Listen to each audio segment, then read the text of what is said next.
की लूट का आलम यह है कि 5,35,000 करोड़ रुपए के बैंक ट्रस्टर्स हिंदुस्तान से आपकी सत्ता की सरपरस्ती में भाग गए। हमारे मेहुल भाई, विजय माल्या, नीरव भाई, संदेशरा बंधु, ऋषि अग्रवाल।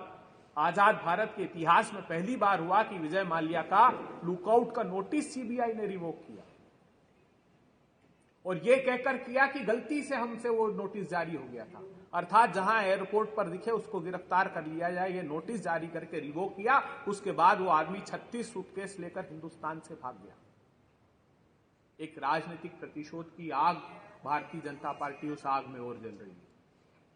जिस न्याय की बात कर रहे हैं वो इस प्रजातंत्र पर प्रहार है। ईडी सीबीआई के माध्यम से जो आप खेल खेल रहे हैं प्रधानमंत्री जी, वो पूरा देश देख रहा है। आपने महाराष्ट्र से लेकर मध्य प्रदेश तक जो खेल खेला, ये देश पूछना चाहता है। आप ही के मंत्री थे, प्रेस कॉन्फ्रेंस लेते थे। हेमंत बिस्वा शर्मा के खिलाफ जुलाई 2015 में प्रेस कॉन्फ्रेंस लिए, बुकलेट जारी की कि लुई बर्जर के केस में अमेरिका की कंपनी के भीषणतम भ्रष्टाचार में आदमी डूबा हुआ है। अगस्त महीने में भारतीय जनता पार्टी में शामिल हो गया, आज असम का मुख्यमंत्री है। भाग मुकुल भाग, वेस्ट बंगाल गए तो कहा कि सीबीआई आ रही है, मुकुल राय भाग, उस मुकुल राय को शामिल कर लिया। शुभेंदु अधिकारी को अपने यहां शामिल कर लिया। इससे शर्मनाक बात अधिक यह है कि ये प्रेस कॉन्फ्रेंस लेते थे कि दाऊद इब्राहिम का दायां हाथ इकबाल मिर्ची, उसका साथी प्रफुल्ल पटेल, जिसकी 4-4 फ्लोर ईडी ने प्रेस रिलीज जारी करके बताया कि हमने 4 मंजिला इसकी जब्त कर ली। आज वो कहां है? आज भारतीय जनता पार्टी के साथ साझी सरकार चलाकर सारे पाप धुल जाते। ये आरोप हम नहीं लगा रहे थे, ये आरोप उन्होंने लगाए। जो अजीत दादा पवार पर प्रधानमंत्री जी ने आरोप लगाया था 70,000 के घोटाले का, वो तो सिर्फ दिखावा था। असली कहानी अंदर की कुछ और थी।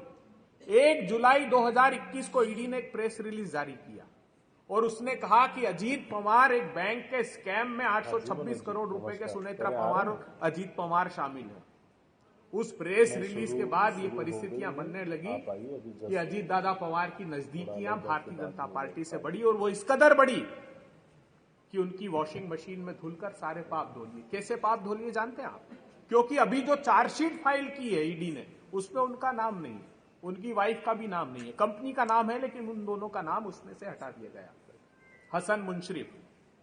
हसन मुशर्रफ के खिलाफ भारतीय जनता पार्टी ने प्रेस कॉन्फ्रेंस ली कि उसके दोनों बेटों के खाते में 40,000 किसानों का पैसा ट्रांसफर कर दिया गया।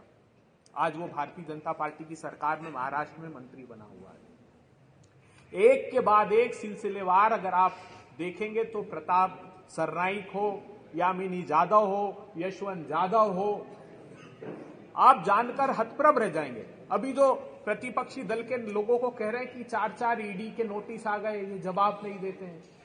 अब झारखंड के मुख्यमंत्री के लिए कह रहे हैं।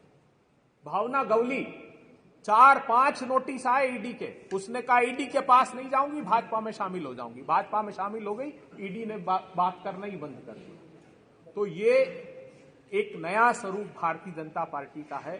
खाते भी हैं, खाने भी देते हैं और पर्दा डालकर रखते हैं, इनकी सत्ता को बरकरार रखते हैं।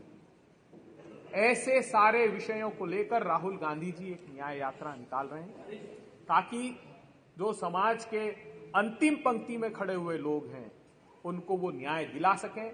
पहले हमने एक यात्रा प्रारंभ की थी भारत को जोड़ने की, उसके सकारात्मक परिणाम हमको देखने को मिले और एक दूसरा बड़ा कदम बढ़ा रहे हैं, वो है न्याय दिलाने का। जो समाज के अंतिम पंक्ति में खड़े हुए लोग हैं उनको हम न्याय की हर संभव कोशिश करेंगे और यात्रा का पूरा विस्तार आज जो हम